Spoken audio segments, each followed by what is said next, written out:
ఓం శ్రీ గురుభ్యో నమః. హరి ఓం గం గణపతయే నమః. ఓం దుం దుర్గాయై నమః. హరి ఓం కాత్యాయనాయ విద్మహే కన్యకుమారి ధీమహి తన్నో దుర్గిః ప్రచోదయాత్. ఓం అర్ధకాయం మహావీరం చంద్రాదిత్య విమర్ధనం సింహికా గర్భసంభూతం తం రాహుం ప్రణమామ్యహం. ఓం రాహుగ్రహ దేవతాయై నమో నమః. మనము ఈ యొక్క భూప్రపంచంలో ముఖ్యంగా మానవులందరూ కూడా గత జన్మలకు సంబంధించినటువంటి కర్మ ఫలితాలను అనుభవిస్తున్నలో ముఖ్యంగా శని కర్మకారకుడైతే ఆయన కర్మలను మాత్రం ఏ విధంగా చేయాలి, ఏ సమయంలో చేయాలో నిర్దేశిస్తే ఆ యొక్క కర్మలని పూర్వకర్మలు అలాగే అపరికర్మలుగా, అంటే మనిషి బ్రతికి ఉన్నంత కాలము ఆ కర్మలను హైరేజ్ అంటే ఎక్కువగా చేయటం, వాటి ద్వారా ఎన్నో రకాలైన ఇబ్బందులు పెట్టడం, అట్లాగే మనిషి చనిపోయిన తర్వాత అతను మళ్ళీ జన్మని అనుభవించేటంత వరకు, అంటే మరలా జన్మ వచ్చేంత వరకు అపరికర్మలని అనుభవిస్తూ ఉంటారు. అంటే ఈ భూలోకంలో చనిపోయిన వారి గురించి ఈ యొక్క అపరికర్మల్ని చేస్తూ ఉంటారు. కాబట్టి ఈ యొక్క అపరికర్మలకు అధిష్టాన దేవత రాహువు. అంటే మరి ఇప్పుడు ఈ రాహుకేతువుల గురించి చర్చించడంలో ముఖ్య ఉద్దేశం ఏంటంటే, మనకి మార్చి 30 తర్వాత శని మారాడు, అట్లాగే రేపు మే 14 తర్వాత గురుడు రాశి మార్పు జరుగుతోంది. మే 18 తర్వాత రాహువు ఇప్పటి వరకు మీనరాశిలో జలరాశిలో ఉన్నటువంటి రాహువు వాయుతత్వపు రాశి అయినటువంటి మిత్రుడైనటువంటి శని యొక్క కుంభరాశిలోకి తన యొక్క ప్రవేశాన్ని చేస్తున్నాడు పూర్వాభాద్ర నక్షత్రంలో 1వ పాదంలో ఉండి. కాబట్టి అందుకని రాహువుని గురించి మాట్లాడుతున్నాము. అట్లాగే తర్వాత కేతువు గురించి కూడా మాట్లాడదాము. మరి ఈ యొక్క రాహువు అంటే ఈ యొక్క మనుషుల మీద రకరకాలైనటువంటి పరిభ్రమంతరమైనటువంటి ఇబ్బందికరమైనటువంటి పరిస్థితుల్ని కలుగజేస్తూ ఉంటాడు. ముఖ్యంగా ఈ రాహువు ఏ విధంగా ఉద్భవించాడో మనకి తెలుసుకుంటే చాలా భయంకరంగా ఉంటుంది.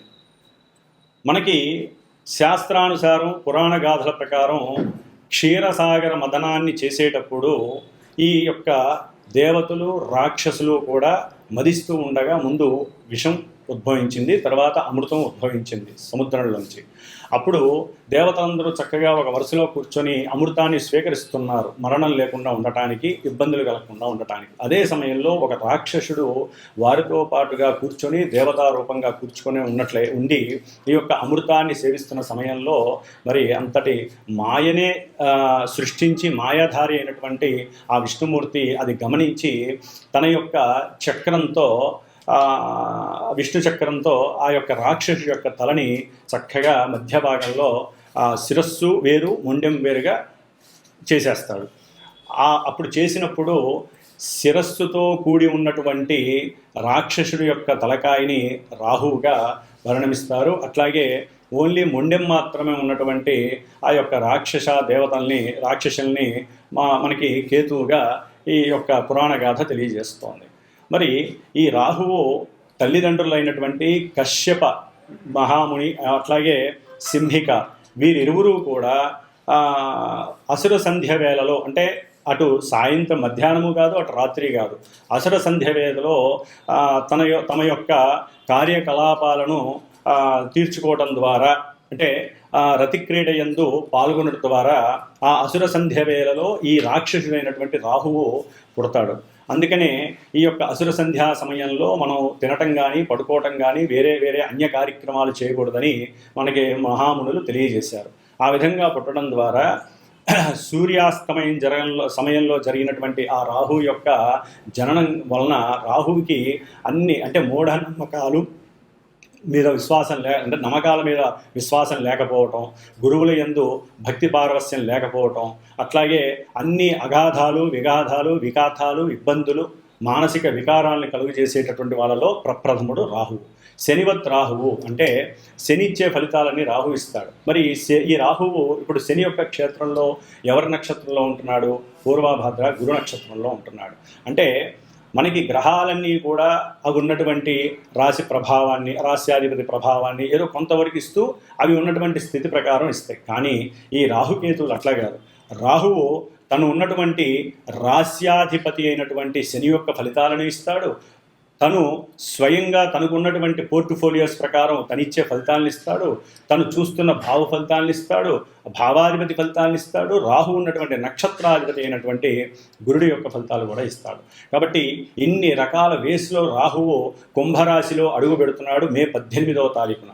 కాబట్టి మే 18 నుంచి డిసెంబర్ 2026 వరకు కూడా దాదాపు 1 సంవత్సరంన్నర పాటు ఈ రాహువు తన యొక్క క్రీడా విన్యాసాల ద్వారా ఎన్నో మార్పులు అటు దేశం మీద, ఇటు ప్రపంచము, అట్లాగే అంతరిక్షంలో, అట్లాగే మనకు ఉన్నటువంటి పంచభూతాలను ఆవహించి ఉన్నటువంటి ఎన్నో రకాలైనటువంటి నెగిటివ్ ఎఫెక్ట్స్ ద్వారా ఈ రాహువు మన యొక్క మానవ జీవితం మీద వారి యొక్క సొంత జాతకాల ద్వారా ఏ రాసుల్లో, అట్లాగే రాహు మహర్దశలు నడుస్తున్నవారు, రాహు అంతర్దశలు నడుస్తున్నవారు, అట్లాగే జాతకంలో లగ్నం నుంచి కానీ చంద్రుడి నుంచి కానీ ఈ రాహువు ఉన్నటువంటి స్థితిగతులు, రాహుతో కలిసి ఉన్నటువంటి గ్రహాలు, ఇట్లా పరిపరి విధములుగా రాహువు తన యొక్క విన్యాస క్రీడలని మనుషుల మీద ప్రభావితం చేస్తూ కొంతమందికి వృద్ధిని కలుగజేస్తాడు, మరికొంతమందికి రాసుల వారికి ఇబ్బందిని, అభివృద్ధి పదంలో ఉన్నటువంటి వారిని కిందకు పడవేయటం, జైళ్ళల్లో వేయించటం, అట్లాగే కుటుంబంలో విఘాతాలు కలగటం, ఇట్లా ఎన్నో రకాలైనటువంటి సమస్యల్ని క్రియేట్ చేసేవాడు రాహువు. ఎందుకంటే శని యొక్క క్షేత్రంలో ఉండటం ద్వారా, కుంభరాశిలో ఉండటం ద్వారా. కాబట్టి ఈ యొక్క రాహువు చేసేటటువంటి విన్యాసాలు ద్వాదశ రాశుల్లో వారికి ఉన్నప్పుడు ఏ విధంగా ఉంటాయి ప్రస్తుతం ఈ యొక్క 1.5 ఇయర్. అట్లాగే ఈ యొక్క రాహువుకి అధిష్టాన దేవత దుర్గాదేవి, అట్లాగే ఈ యొక్క రాహుకేతువులు ఇద్దరికి అధిష్టాన దేవుడు సుబ్రహ్మణ్యేశ్వర స్వామి. కాబట్టి ఎవరైనా సరే ఈ రాహువు వలన మనం రాశుల ప్రకారం చెప్పుకునేటప్పుడు ఎన్ని రకాలైనటువంటి ఇబ్బందులు కలుగుతాయో అన్ని రకాల ఇబ్బందులకి దుర్గామాత మాత్ర ఆశీర్వచనం మాత్రమే మనకి శ్రీరామ రక్ష. కాబట్టి మరి శ్రీమాత జ్యోతిషాలయ పీఠంలో మా యొక్క పీఠంలో ఈ యొక్క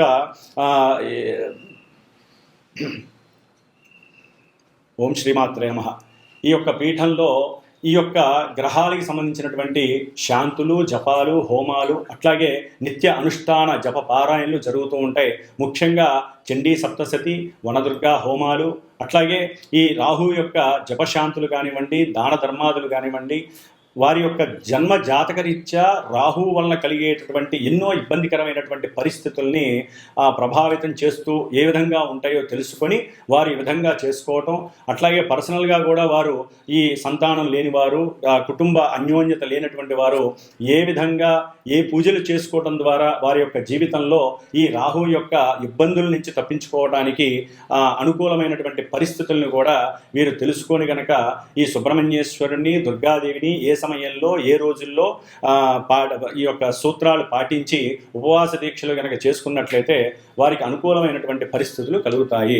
కాబట్టి ఈ రాహు యొక్క స్థితిగతులు మేషాది ద్వాదశ రాశుల వారికి ఏ విధంగా ఉంటాయి, ఏ రాశుల వారికి రాహు చేసేటటువంటి శుభాశుభ ఫలితాలు ఏ విధంగా ఉంటాయో మరి ఇప్పుడు మనం తెలుసుకుందాం. మనకున్నటువంటి నవగ్రహాలలో సప్తగ్రహాలు ఒక పక్కన ఉంచగా ఈ రాహుకేతువుల్ని షాడో ప్లానెట్స్ అంటే ఛాయాగ్రహాలు, కాల్పనిక బిందువులు అంటారు. ఇవి ఏ రాశిలో అయితే ఉంటాయో ఆ రాశి యొక్క, ఆ రాశ్యాధిపతి యొక్క, అట్లాగే ఇవి ఏ నక్షత్రంలో ఉంటే ఆ నక్షత్రాధిపతి యొక్క, ఏ గ్రహం వీటిని చూస్తుందో ఆ గ్రహం యొక్క ఫలితాలు, అట్లాగే ఈ గ్రహం ఏ రాశుల్ని, ముఖ్యంగా రాహువు 5వ స్థానాన్ని, 9వ స్థానాన్ని, 7వ స్థానాన్ని చూస్తూ ఉంటాడు. అంటే ఇప్పుడు కుంభరాశిలోకి వస్తున్నటువంటి రాహువు తన యొక్క అపసవ్య, అంటే వీళ్ళు అపసవ్య దృష్టిని కలిగి ఉంటారు. మిగతా గ్రహాలు వక్రించినప్పుడు మాత్రం కొంచెం వెనక భావాన్ని ఇస్తారు, కానీ వీరు ఎప్పుడూ కూడా అంతరిక్షంలో అపసవ్య దశలో తిరుగుతూ ఉంటారు. కాబట్టి ఈ కుంభరాశిలో మారేటటువంటి మే 18న మారుతున్నటువంటి రాహువు మరి కుంభరాశి యొక్క ఫలితాలని అక్కడ ఉండి తన యొక్క దృష్టి తులారాశి మీద, 5వ రాశి మీద, సప్తమ దృష్టి సింహరాశి మీద, నవమ దృష్టి మిథున రాశి మీద పడుతోంది. కాబట్టి ఈ యొక్క రాశుల్లో ఉన్నటువంటి గ్రహాలు ఈ యొక్క రాశి ఫలితాలు ఇస్తాయి. అట్లాగే ఇప్పుడు మనకి ఈ యొక్క మే 18 నుంచి జూన్ 6 వరకు కుజుడు ఆల్రెడీ మనకి కర్కాటక రాశిలో ఉన్నాడు కాబట్టి ఈ కుజుడు అష్టమ దృష్టితో రాహువును చూడటం చాలా చాలా అరిష్టకరమైనటువంటి దేశ విపత్తు అనుకోండి, లేదా మానవ జీవితాల్లో వారు పుట్టినప్పుడు కానివ్వండి, ఇప్పుడు గోచార రీత్యా కర్కాటక రాశి ఇంకా కొన్ని రాశుల వారికి కానివ్వండి, ఈ యొక్క కుజ దృష్టి రాహువు మీద పడడం ద్వారా ఎన్నో రకాలైనటువంటి విపత్తులు, ప్రమాదాలు, అట్లాగే రకరకాలైనటువంటి ఇబ్బందులు కలగడానికి ఎక్కువ ఆస్కారాలు ఉన్నాయి. దీన్ని సర్పదోషం అంటారు. రాహుకేతువులకి సర్పదోషానికి చాలా చాలా సంబంధం ఉంది. అట్లాగే మనకి 2 రకాల పద్ధతులు ఉంటాయి. రాహువు వామాచార పద్ధతికి అధిపతి అయితే కేతువు మనకి దక్షిణాచార పద్ధతికి అధిపతి అవుతాడు. అంటే చాలామంది ఈ యొక్క వామాచార పద్ధతిని ఈ మధ్యకాలంలో దాన్ని మనకి సాత్వికమైన వామాచార పద్ధతులు కూడా ఉన్నాయి, కానీ వాటిల్ని రజోగుణ తమోగుణ పద్ధతి ద్వారా రకరకాల విన్యాసాలను చేస్తూ ఆర్థికంగా ధనాన్ని సంపాదించుకోవడానికి చేసేటటువంటి పనులలో ఈ రాహువుని ఎక్కువగా ఉపయోగిస్తున్నారు. కాబట్టి సాధ్యమైనంత వరకు రాహువు సాత్వికంగా మనకి ఉన్నటువంటి మన ఋషులు ఇచ్చినటువంటి ఎన్నో దుర్గా సూక్తాలు ఉన్నాయి, చండీ సప్తసతి ఉంది, అట్లాగే దశమహావిద్యల్లో వాటిని సాత్వికంగా ఉపయోగించుకునే పద్ధతులు ఎన్నో ఉన్నాయి, ప్రదక్షిణ క్రమాలు ఉన్నాయి, దైవారాధనలు ఉన్నాయి, ముఖ్యంగా సుబ్రహ్మణ్యేశ్వర స్వామికి సంబంధించిన ఎన్నో ఆరాధనలు ఉన్నాయి. వీటన్నిటిని చేసుకోవడం ద్వారా ఎవరికైతే రాహుకేతువుల దోషాలు ఉన్నాయో, సర్పదోషాలు, ముఖ్యంగా మనకి పితృదోషము, గురుదోషము, పత్ని దోషము, సర్పదోషము, ఇట్లా ఎన్నో రకాల దోషాలు మనల్ని పట్టి పీడిస్తూ ఉంటాయి. అంటే మన తాత ముత్తాతలు చేసుకున్నటువంటి పాపకర్మలు, పూర్వజన్మల్లో మనం చేసుకున్నటువంటి ఎన్నో కర్మలన్నీ కూడా ఈ రాహుకేతువుల ద్వారా ఇప్పుడు ప్రజెంట్లో మనల్ని అనుభవింపజేసేటటువంటి పరిస్థితిని ఈ యొక్క సర్పదోషాలు ఎన్నో రకాలుగా ఇబ్బందులు ఎదగనివ్వు. వీటిల్లో ముఖ్యంగా కాలసర్పదోషము అంటే జన్మలగ్నంలో రాహు ఉండి సప్తమంలో కేతు ఉంటే, ఈ రెండింటి మధ్య గనక గ్రహాలు ఉన్నట్లయితే సవ్యదశలో ఉంటే, అంటే రాహువు నుంచి అపసవ్య దశలో కేతు వరకు గ్రహాలు ఉంటే జన్మజాతకంలో దాన్ని కాలసర్పయోగ దోషము అంటారు. ఇది మహా డేంజర్ అని చెప్పి అనుకోవచ్చు. అంటే డేంజర్ అంటే భయపడాల్సిన అవసరం ఏం లేదండి. అనుకున్న కార్యక్రమాలు ముందుకు వెళ్ళనివ్వవు. అట్లాగే ప్రతి విషయంలో వారికి చిరాకు, పరాకు, ఇబ్బందులు, ఒక రకమైనటువంటి నిర్జీవమైనటువంటి స్థితి ఈ యొక్క కాలసర్పయోగ దోషం కలిగినటువంటి ఉంటుంది. కాబట్టి వీరికి కూడా ఎన్నో ప్రత్యామ్నాయ పద్ధతులు ఉన్నాయి. అలాంటివి మాలాంటి గురువుల్ని సంప్రదించడం ద్వారా మీకు చక్కటి ఆ యొక్క ఫలితాలు కనిపించేటటువంటి ఎన్నో ప్రయోజనకరమైనటువంటి పూజలు, దానాలు, హోమాలు, ఇలాంటివన్నీ కూడా ఎన్నో పూజలు ఉంటాయి. కాబట్టి ఇవన్నీ కూడా ముఖ్యంగా కేతువు దక్షిణాచార పద్ధతి, ఈయనకి మడి అంటూ, అట్లాగే ఆచారాలు, సాంప్రదాయాలు, గురువులపైన మన్నన, ఇలాంటివన్నీ కూడా కేతువు చక్కగా మనకి అవకాశం ఇస్తూ ఉంటాడు. కాబట్టి కేతువు గురించి తర్వాత మాట్లాడుకుందాం. ఇప్పుడు మనం మాట్లాడుకునేటటువంటి ద్వాదశ రాశుల్లో ఈ రాహువు కుంభరాశిలో ఉన్నప్పుడు మేష నుంచి మిగతా రాశుల వారికి ఏ విధమైనటువంటి ఫలితాలని ఈ రాహువు కలుగజేస్తాడో మనం తెలుసుకుందాం. ఓం దుమ్ దుర్గాయే నమః. మేషరాశి వారికి మే 18వ తేదీన ఇప్పటి వరకు కూడా మీనరాశిలో 12వ రాశిలో సంచరిస్తున్నటువంటి ఈ రాహువు 11వ రాశి అయినటువంటి కుంభరాశిలోకి పూర్వాభాద్ర నక్షత్రం 1వ పాదంలో అడుగు పెడుతున్నాడు. అంటే తన యొక్క మిత్రక్షేత్రమైనటువంటి శని క్షేత్రంలో ఈ రాహువు అడుగు పెడుతున్నాడు. 11వ స్థానం లాభస్థానమైంది. అంటే ఇప్పటి వరకు వీరు నిర్జీవంగా ఎన్ని కార్యక్రమాలు చేద్దామనుకున్నా ముందుకు వెళ్ళలేక, దానికి తోడు మార్చి 30 నుంచి ఏలినాటి శని ప్రభావము, అట్లాగే ఈ కుజుడు వారి యొక్క రాస్యాధిపతి అయినటువంటి కుజుడు యొక్క వక్రం కానివ్వండి, లేకపోతే స్తంభనం కానివ్వండి, లేకపోతే ఇప్పుడు ఉన్నటువంటి స్థానస్థితి కూడా బాలేదు కుజుడికి. అంటే కర్కాటక రాశిలో నీచ స్థితిలో పుష్యమి నక్షత్రంలో ఇట్లా ఎన్నో విధాలైనటువంటి ఇబ్బందులని మేషరాశి వారు పడుతున్నారు అనుకోవటంలో మనకి అతిశయోక్తి అయితే లేదు.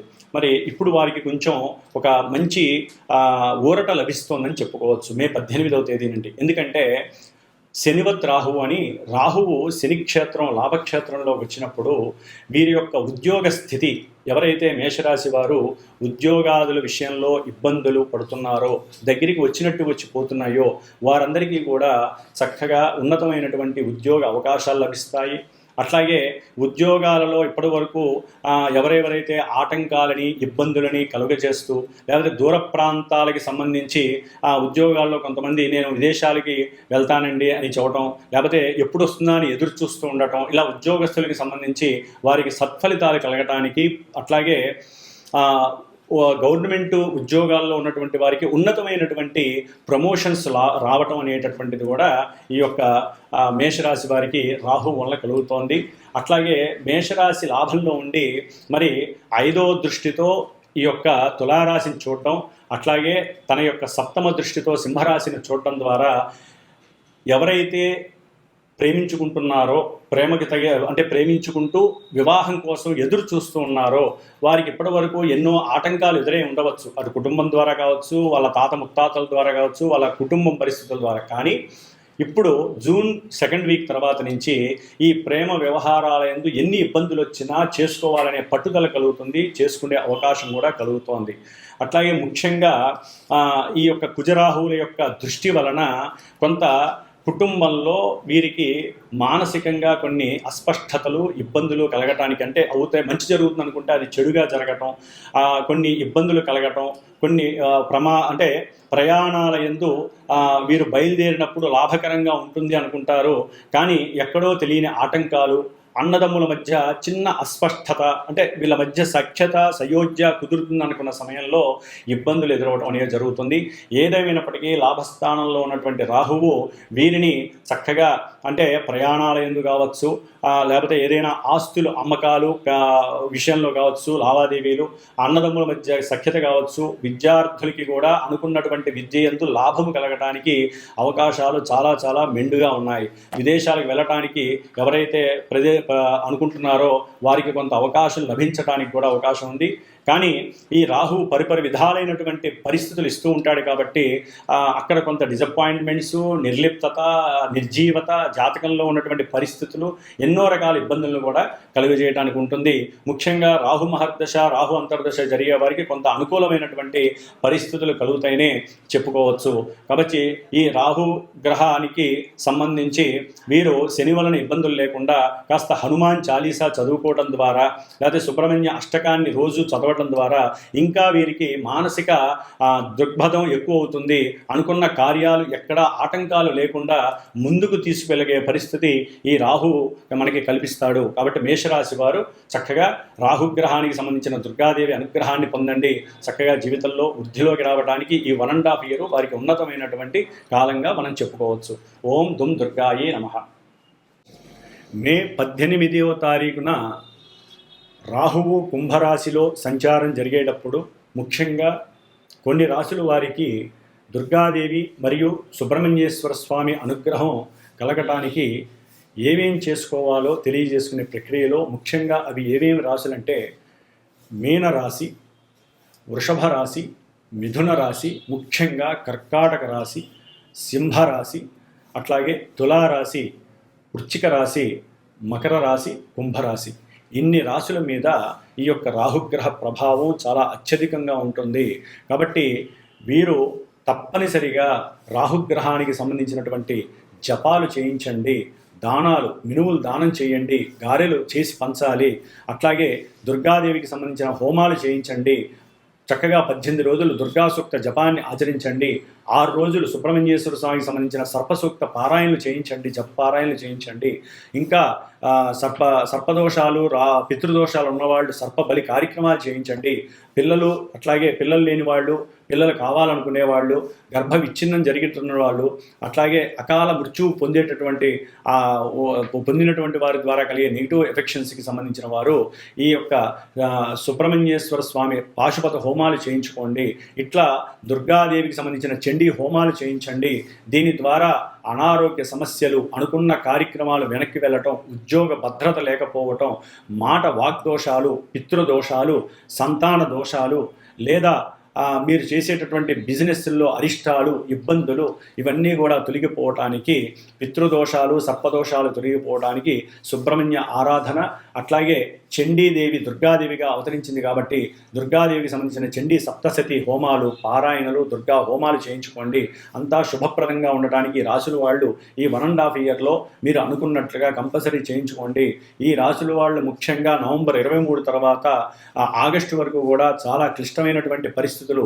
ఎందుకంటే రాహువు సొంత నక్షత్రంలో ఉన్నప్పుడు వీరికి ఇంకా ఈతి బాధలు ఎక్కువ అవడానికి అవకాశాలు ఉన్నాయి.